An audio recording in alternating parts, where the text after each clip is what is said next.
The Galactic Senate building was the largest structure ever built. It floated in space, far from any star, a massive ring of metal and glass where every intelligent species in the known universe sent their representatives. For 12,000 years, this place had been the center of everything. Wars ended here. Trade deals were signed here. The fate of entire planets was decided in these halls. Park had been coming to this place for 15 years. He was the human ambassador, a man of 52 years with gray hair at his temples and tired eyes that had seen too many arguments go nowhere. He stood at the human delegation's podium, a small platform near the back of the great chamber. The human seats had always been near the back. They were new here, after all, only 300 years since first contact. In galactic terms, humanity was still a baby learning to walk. Behind him sat his team, was his senior aide, a woman in her 30s who kept perfect records of every vote, every speech, every insult disguised as diplomacy. Next to her was Old, the counselor who had served longer than anyone. She was 93 years old now, her hair white as snow, but her mind was still sharp as a blade. The chamber was loud today. The insect-like were clicking and buzzing in their section, their translators turning the sounds into words that echoed through the hall.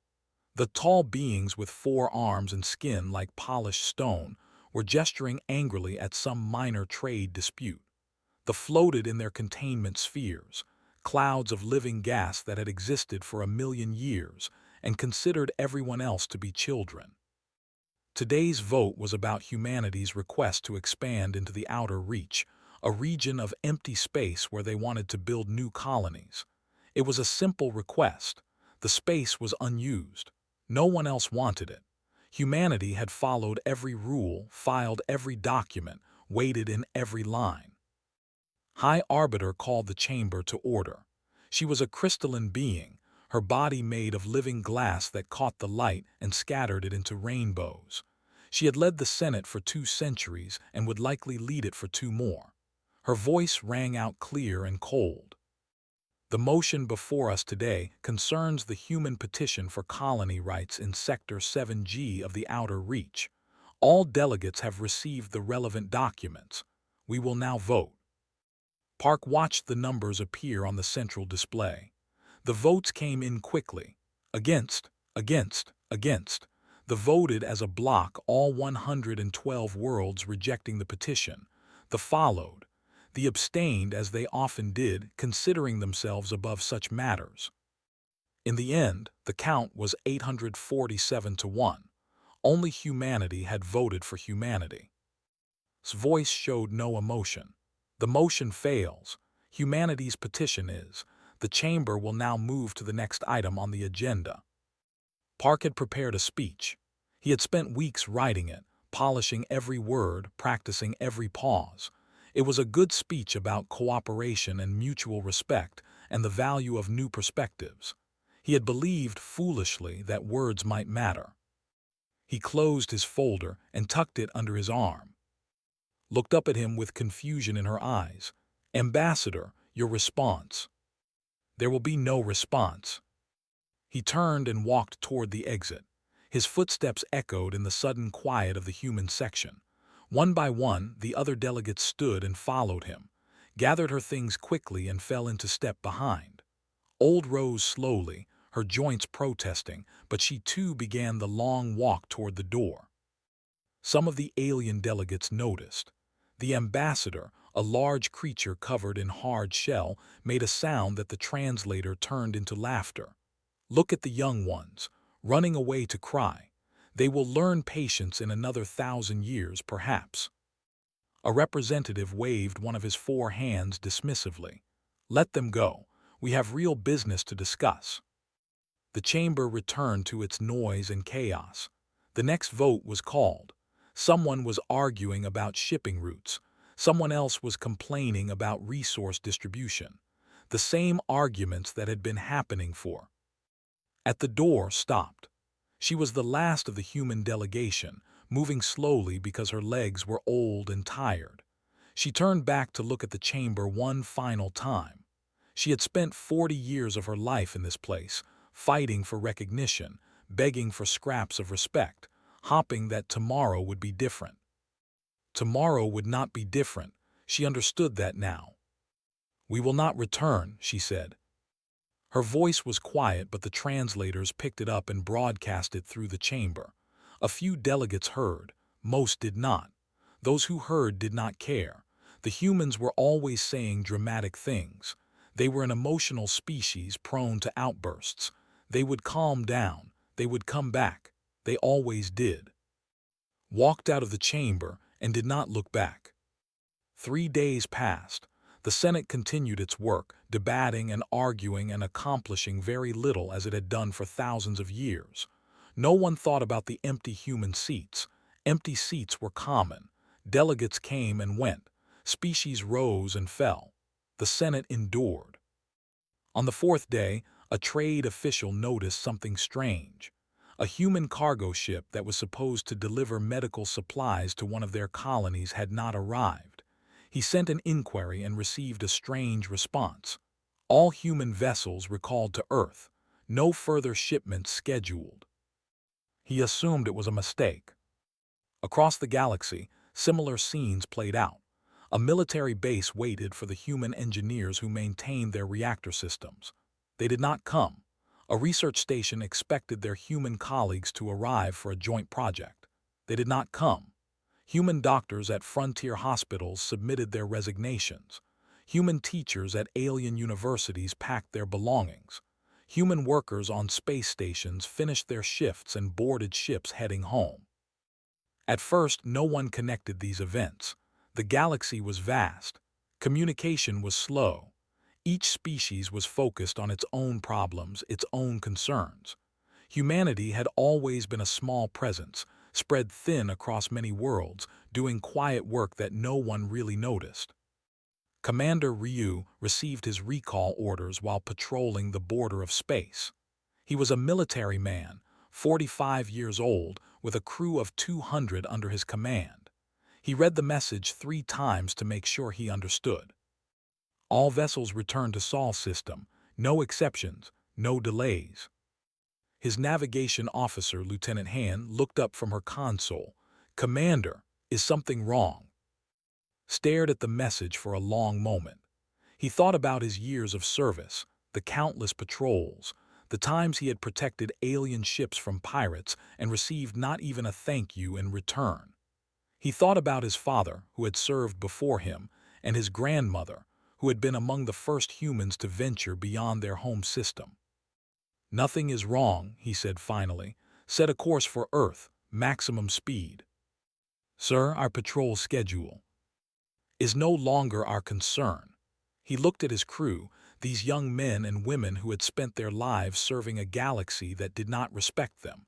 "We are going home." Across 1,000 stars, human ships turned toward Earth. Quietly, without fanfare, without announcement, humanity began to withdraw from the galaxy they had tried so hard to join.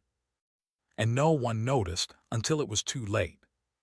The first month after humanity's departure was quiet, too quiet, but no one in the galaxy seemed to understand why. The administrator reviewed the weekly trade reports with growing confusion. 17 major shipping routes were showing delays. Cargo was piling up at transfer stations. Ships were sitting empty in docks because there were no crews to fly them. "Where are all the human captains?" he demanded of his assistant. "Gone, administrator. They have all returned to their home system." "All of them? That is impossible. There must be hundreds of them working our routes." 642 to be exact. All have resigned their contracts. All have left. Made an angry clicking sound. "Then hire replacements. There are plenty of species who can pilot a cargo ship." But there were not plenty of species who would work for the wages humans had accepted. There were not plenty of species who could keep old ships running with creativity and determination. There were not plenty of species who would travel to dangerous frontier worlds without complaint. Humans had filled those roles because no one else wanted them. Across the galaxy, similar problems were appearing. The Empire had the largest military fleet in known space. Their warships were legendary, able to destroy planets and conquer systems. But those mighty ships were built with human-designed reactor cores, and those reactors needed human engineers to maintain them. Admiral stood on the bridge of his flagship, reading a report that made his 4 hands shake with anger. "What do you mean, the engineers are gone?" "They have returned to Earth, Admiral, all of them. We received their resignations yesterday." "Resignations? They cannot resign, they are under contract." "The contracts allowed for departure with proper notice. They gave notice 6 months ago. We did not respond to their requests for renewal discussions, so they assumed the contracts were ending." Remembered those requests now. His staff had brought them to him and he had waved them away. Why would he negotiate with humans? They should be grateful for the opportunity to work on vessels. They should feel honored. Now his reactors were running at 80% efficiency and dropping. Without human engineers, no one knew how to fix them. On Earth, the return was carefully organized. Director of the Global Research Initiative, had spent 3 years planning for this day. She stood in her office in Seoul, watching the screens that showed human ships arriving in the Sol system from every corner of the galaxy. "How many today?" she asked her assistant. 412 vessels, Director. We expect another 300 tomorrow." "And the resettlement programs?" "Running smoothly. Every returning citizen has housing, employment, and support services waiting for them." Nodded. This was the part no one in the galaxy understood. Humans had not left in anger or desperation. They had left with a plan. Every person who returned had a place in the new society being built. Every skill they had developed among the stars would be put to use at home. 2 weeks later, she stood before the United Nations General Assembly. The Great Hall was full. Every nation had sent representatives. The whole world was watching. "For 300 years," began, "humanity has been a member of the galactic community. We have worked hard to prove ourselves. We have shared our knowledge freely. We have asked only for respect in return." She pressed a button, and the screen behind her lit up with data. Charts and graphs and lists that told a story most humans had never fully understood. "These are our contributions to galactic civilization. The fusion reactors that power warships, human design, the crop modifications that feed colony worlds, human development, the atmospheric processors that made 12 planets habitable, human engineering, the medical techniques that extended across 100 species, human research." The assembly was silent. Many of them were seeing these numbers for the first time. "We gave these gifts freely. We asked for nothing except a seat at the table. We were told to be patient. We were told we were too young, too new, too unimportant. We waited and worked and hoped." Her voice hardened. "We are done waiting." The announcement that followed sent shockwaves through the galaxy. All technological sharing agreements were suspended. All patents were revoked. All support contracts were terminated. Every piece of human knowledge that had been given to other species was being taken back. The reaction from the alien civilizations was swift and angry. The ambassador sent a furious message demanding that humanity resume its obligations. The emperor threatened war. They issued a statement calling humans childish and short-sighted. Ambassador O, who had spent his career building bridges between species, now had the job of explaining humanity's position. He sat in his office in Geneva, taking call after call from alien leaders who could not believe what was happening. "You cannot do this," the High Council told him. "We have treaties, we have agreements." "All of which included clauses for termination," replied calmly. "Clauses that your own lawyers insisted upon, as I recall. You wanted the freedom to end our relationship whenever it suited you. Now that freedom works both ways. This is betrayal. No, this is consequences." The Emperor was more direct. "If you do not resume maintenance of our fleet reactors, we will consider it an act of war."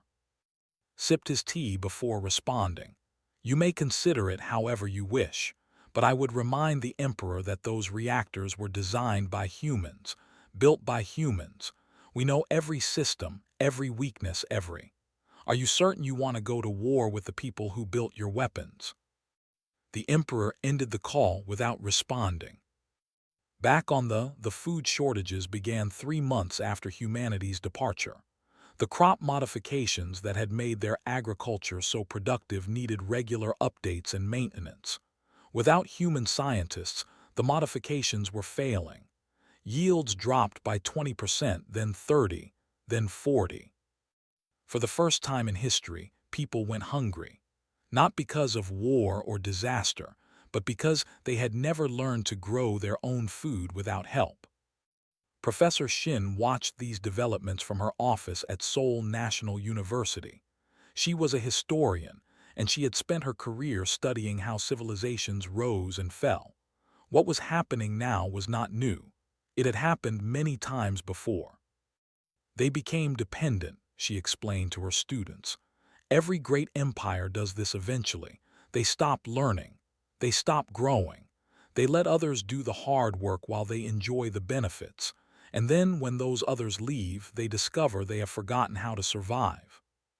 A student named raised his hand. "Professor, will they learn?" Shin thought about the question for a long moment. Some will, the smart ones, the humble ones. They will look at what happened and ask themselves hard questions. Others will not. They will blame us, hate us, try to take from us what they can no longer ask for. She smiled sadly. That is why we must be ready for both. Outside her window, the sun was setting over a world that had finally chosen itself. For 300 years, humanity had looked to the stars for acceptance. Now they were looking inward, and they were discovering that they had been strong all along. They had just needed a reason to believe it. 6 months after humanity left the Galactic Senate, the truth became impossible to ignore. The galaxy was falling apart and no one could stop it. The Empire had built its power on military strength. Their fleet was the largest in known space, with thousands of warships capable of destroying entire planets. For centuries, other species had feared them. They took what they wanted and dared anyone to stop them. Now their ships were dying. Engineer Specialist had worked on vessels for 12 years before the recall. She had maintained their reactor cores, fixed their engines, and kept their weapons systems running. She had done this work well, and they had never once thanked her. They had never asked her name. To them, she was just another human, useful but unimportant. Now she sat in her apartment inn, reading reports about the fleet with something that might have been satisfaction. "Reactor efficiency down to 60%, she read aloud to her husband, Lee. "They are trying to train their own engineers, but they do not understand the systems. They never bothered to learn." Looked up from his book. "Do you feel bad for them?" Thought about the question. She remembered the long hours, the poor food, the tiny quarters she had been given while officers lived in luxury. She remembered the way they had looked at her when they bothered to look at all, like she was a tool, like she was furniture. "No," she said, "I do not feel bad for them." On the situation was even worse. The insect-like species had built their civilization on conquest and trade.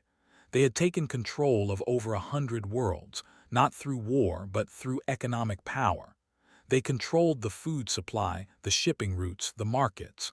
Other species depended on them for survival. But they themselves depended on human crop modifications. For 200 years, human scientists had improved their agricultural systems, making them more productive, more efficient, more resistant to disease. They had accepted these improvements without question. They had never learned how the modifications worked. They had never thought they needed to. Now their crops were failing. The modifications were breaking down without regular updates. Harvests that once fed billions were producing half their normal yield. On the outer colonies, people were starting to starve. High Chancellor addressed his council with fear in his compound eyes. "We must do something. Our people are dying." "We have tried to contact the human scientists," his advisor said. "They will not respond to our messages." "Then we will make them respond. Send soldiers to Earth. Bring them back by force." The advisor hesitated. "High Chancellor, our military ships are not fully operational. The reactor systems were designed by humans. Without their engineers, our fleet is functioning at less than 50% capacity." His mandibles clicked in frustration. "Then what do you suggest?" No one had an answer. Far from these failing empires, a philosopher named Consciousness of Deep Waters floated in his containment sphere and thought about time. They were the oldest species in the galaxy, living clouds of gas that had existed for 1,000,000 years. They had seen civilizations rise and fall. They had watched empires come and go. They considered themselves above the petty concerns of younger species. But even though we're beginning to worry, their atmospheric processors were breaking down. These machines had been built by humans 2 centuries ago, designed to keep planets habitable. They had never learned how they worked. Why would they? They had better things to think about. Philosophy, art, the nature of existence. Such practical matters were beneath them. Now those practical matters were threatening their survival. Without the processors, their worlds would become toxic within decades. Their entire species could be wiped out by a problem they had considered too boring to understand. On Earth, Doctor received daily reports about the galactic situation. She read them carefully, noting which species were suffering and why. It was not pleasant reading. Billions of beings were struggling because of humanity's withdrawal. Some part of her felt guilty about that. But another part of her remembered all the times humans had been dismissed and ignored. She remembered the votes that went against them for no reason except prejudice. She remembered the insults, the condescension, the assumption that humans were inferior simply because they were new. "We did not create this situation," she told her staff. "They created it by becoming dependent on us while treating us like servants. We simply revealed the truth they refused to see." Her assistant, a young man named, looked troubled. "But people are dying, Director. Is this really the right thing to do?" Was quiet for a long moment. "Do you know what would have happened if we had stayed? We would have continued to serve them. Our best scientists would have spent their lives improving alien crops while Earth's farms struggled. Our best engineers would have maintained alien ships while our own fleet rusted. Our best doctors would have healed alien patients while human children went without care." She shook her head. "We were not partners. We were servants. And servants eventually either break free or break down. We chose to break free." Ambassador O had similar conversations every day. The alien diplomats who contacted him were no longer angry. Now they were pleading. "We will give you anything," the ambassador said. His voice had lost its arrogance. "Colony rights, trade concessions, seats on the High Council, name your price." "You had 300 years to offer us these things," replied. "You chose not to. We made a mistake. We were foolish. We did not understand your value." "And that is the problem," leaned forward in his chair. "You should not value us because we are useful to you. You should value us because we are people, because we have dreams and hopes and feelings, because we matter not as tools but as beings." He paused. "Until you understand that, there is nothing to discuss." The ambassador's image flickered. "Then teach us, help us understand." "That is not our job. It never was." General watched the galaxy's problems from Earth's Strategic Command Center. His screens showed troop movements, fleet positions, and economic data from across known space. The picture they painted was grim. The hegemony was fracturing. Colony worlds were rebelling against angry about food shortages and government failures. Civil war was coming, and no one could stop it. The Empire was pulling back its fleets, unable to project power with crippled ships. Smaller species that had lived in fear for centuries were suddenly finding their courage. Border conflicts were erupting everywhere. Even the ancient were in crisis. their philosophers arguing endlessly about what to do while their world slowly died. "They are destroying themselves," said to his intelligence officer captain. "Yes, General, but some of them are also learning." She pulled up a different report. A few species, the smaller and humbler ones, had responded to humanity's withdrawal differently. Instead of demanding or threatening, they had asked questions. How do these systems work? Can we learn to maintain them ourselves? Will you teach us, not as servants, but as students? These species were struggling too, but they were also growing. They were learning skills they had never needed before. They were becoming stronger. "That is what we hoped for," said quietly. "Not destruction, change." Nodded. "The question is whether enough of them will change before it is too late." Outside the command center windows, Earth turned slowly in the darkness of space. A small blue world that had once dreamed of belonging to something larger. Now it was learning to stand alone. And somehow, standing alone felt better than begging for acceptance ever had. 9 months after humanity's withdrawal, the Civil War began. It started on a colony world called Harvest 7, where the food shortages had become unbearable. The local governor refused to share supplies with the starving population. The population refused to keep starving. What followed was brutal and swift. The governor was overthrown. The colonial government was dissolved. And for the first time in history, subjects rose up against their masters. The rebellion spread like fire through dry grass. Within weeks, 30 colony worlds had declared independence from the hegemony that had dominated galactic trade was tearing itself apart. High Chancellor ordered his military to crush the rebellions. But his military was a shadow of what it had been. Ships that once patrolled vast territories were now stuck in dockyards, their human-designed systems failing one by one. Soldiers who had never faced real resistance discovered that hungry, desperate people fought with nothing to lose. On Earth, General watched the reports with a heavy heart. He had spent his career preparing to defend humanity from alien threats. He had never imagined that humanity's greatest weapon would be simply walking away. 14 million dead, his intelligence officer reported. That number will grow. "I know," closed his eyes. "This is not what we wanted." "No, sir, but it is what they built. We did not cause this. We only revealed what was already broken." The response was different. The emperor, a proud warrior named the 20th, refused to accept that his empire was weakening. He had ruled for 80 years with an iron fist. He had never known defeat. He would not accept it now. "We will take what we need," he declared to his war council. "The humans have technology we require. We will go to their world and claim it." His advisors exchanged worried looks. "Emperor, our fleet is not at full capacity. The reactor systems are sufficient. We still have 300 capital ships. Earth has perhaps 50. The numbers are in our favor." "But Emperor, the humans designed our reactors. They know." "Enough," slammed his four fists on the table. "I will not be lectured about humans. They are weak. They are cowardly. They ran away rather than fight. Now they will face strength." The invasion fleet launched 2 weeks later. 300 warships, carrying 500,000 soldiers, heading for Earth. It was the largest military operation in history.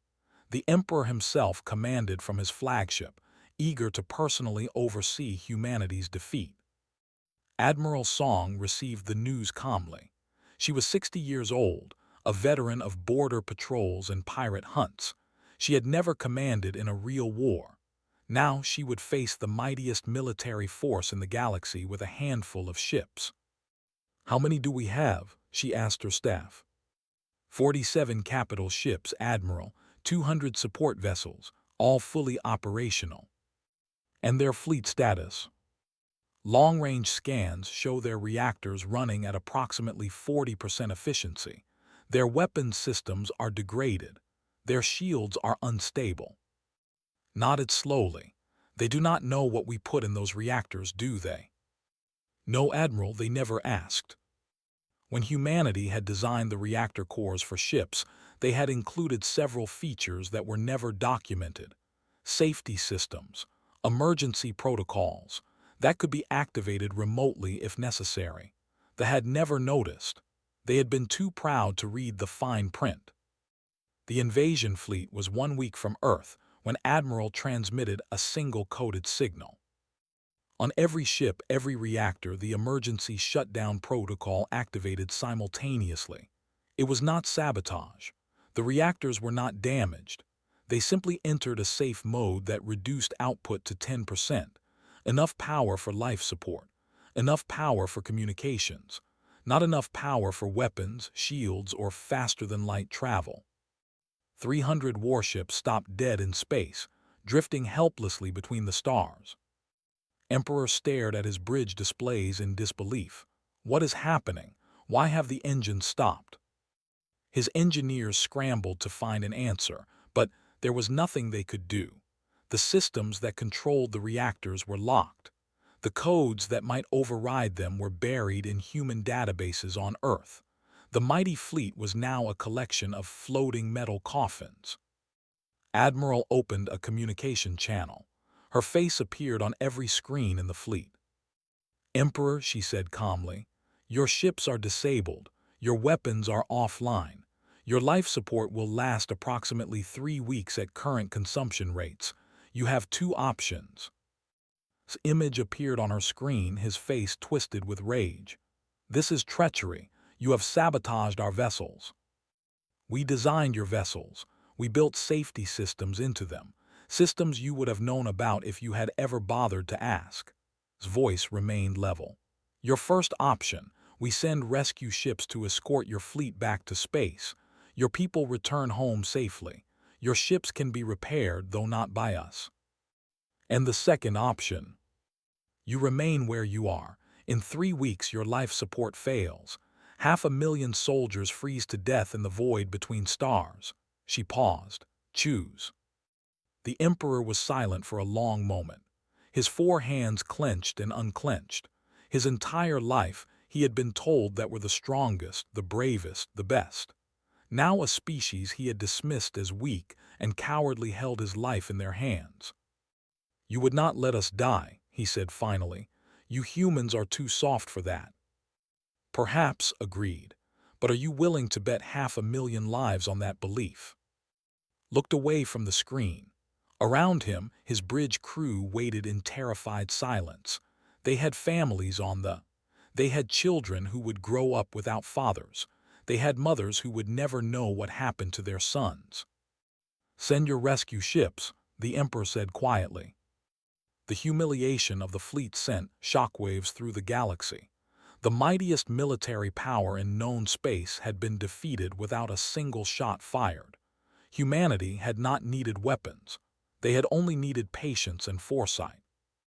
On Station Meridian, the Galactic Senate convened an emergency session. For the first time in living memory, the chamber was not filled with confident voices and casual arrogance. The delegates spoke in whispers. They looked at the empty human seats with something new in their eyes. Fear. High Arbiter called the session to order, but her crystalline body was dim. Its usual rainbow light faded. "We must discuss the human situation," she said. "Their withdrawal has caused unprecedented disruption. Their defeat of the fleet has changed the balance of power. We cannot ignore them any longer." The ambassador, once so proud, spoke with a broken voice. "Our hegemony is collapsing. 38 worlds have now declared independence. Our economy is in ruins. We need human help to survive." A representative floated forward in his containment sphere. "Our atmospheric processors are failing. Within 2 decades, our worlds will be uninhabitable. We face extinction." One by one, the species that had dismissed humanity spoke of their problems. The galaxy that had functioned smoothly for 12,000 years was breaking down, and everyone knew why. "We must invite them back," someone said. "Offer them whatever they want." "They do not want our offers," replied. "We have tried. They say we do not understand." "Then what do they want?" The question hung in the air, unanswered.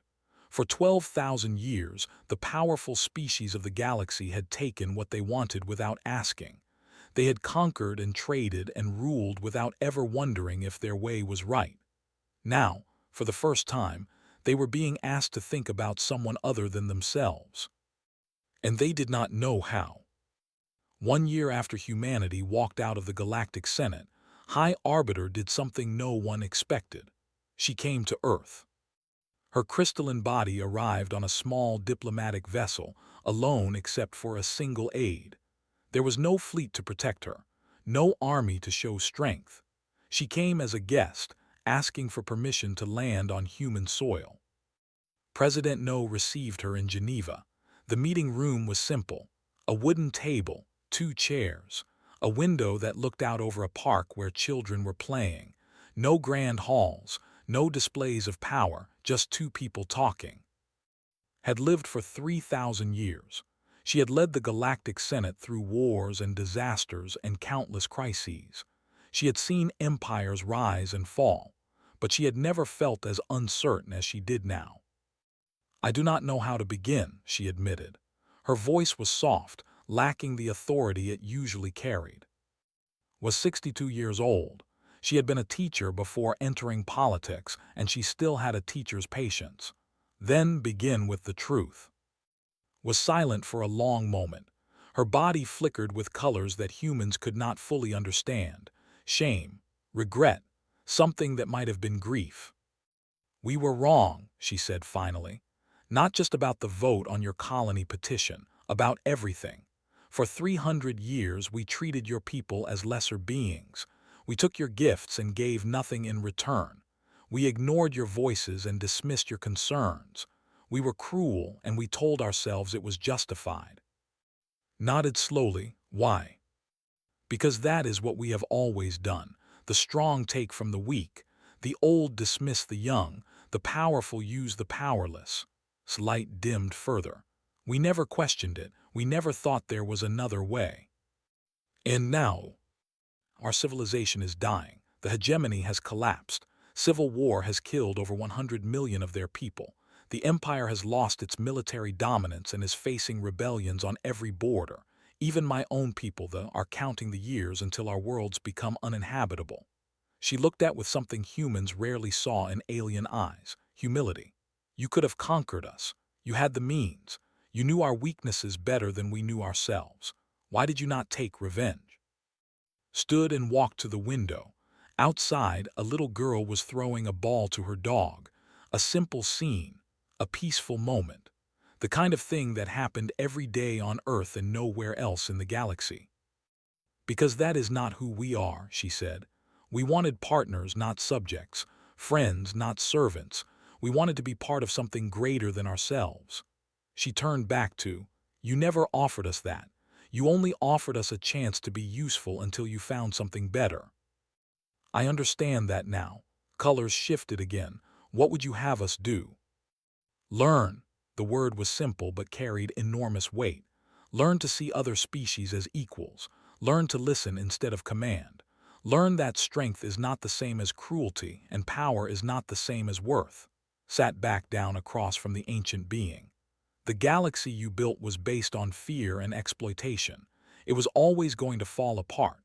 We just showed you how fragile it really was. Can it be rebuilt?" "That depends on you, on all of you." His voice softened. "We will not come back as servants. We will not accept less than full equality. But if you are willing to build something new, something better, we will help you learn how."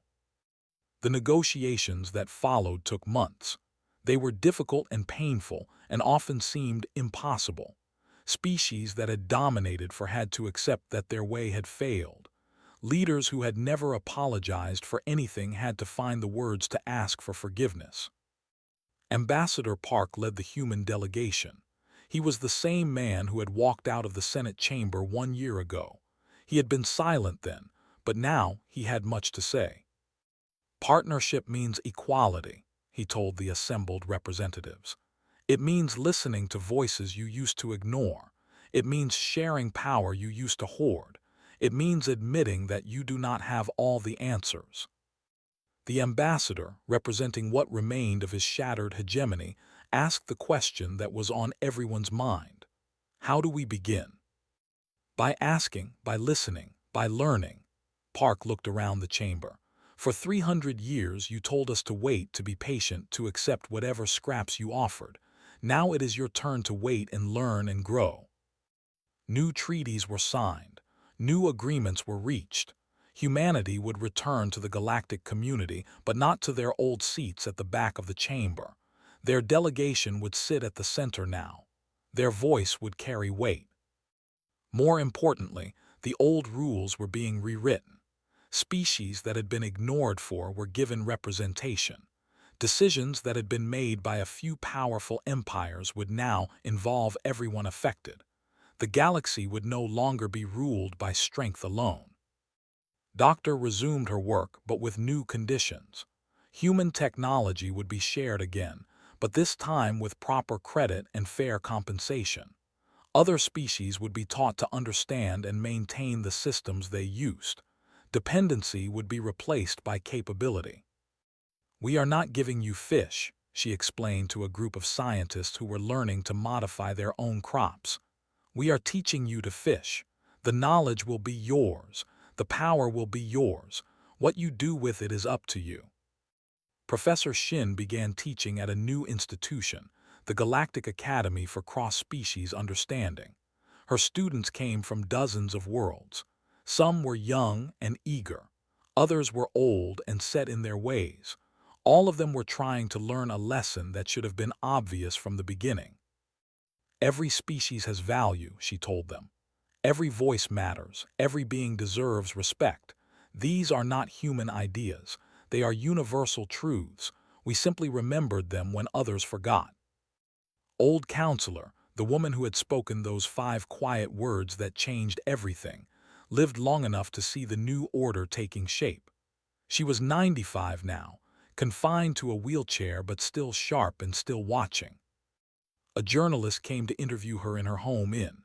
The house was small and simple, surrounded by a garden that had tended herself for decades. "You are being called the mother of the new galaxy," the journalist said. "Your words started all of this. How does that feel?" Laughed softly. "My words did nothing. They only revealed what was already true. The galaxy was built on a lie, the lie that some beings are worth more than others. All I did was refuse to pretend anymore." "Do you think the new order will last?" She thought about the question for a long moment. Outside her window, the sun was setting over the ocean. The same sun that had risen over this island for billions of years. The same sun that would continue rising long after she was gone. "Nothing lasts forever," she said finally. "But some things are worth building even if they will not last. Kindness, respect, equality, these are not just words. They are choices we make every day. The galaxy is learning to make better choices. That is enough." The journalist had one more question. "What would you say to the aliens who treated humanity so badly for so long? The ones who ignored you and dismissed you and took everything you offered without thanks?" Smiled the same gentle smile she had worn throughout her long career in politics. "I would say what I have always said. We are here. We are real. We matter. And now, finally, you understand why." 1,000 years later, historians would write about the day of silence, when humanity walked out of the Galactic Senate and the universe held its breath. They would call it the Great Reckoning, the moment when an ancient order fell and a new one rose from its ashes. But the humans who lived through it had a simpler name. They called it the day they taught the galaxy to say thank you. And in the end, that was the only lesson that ever mattered.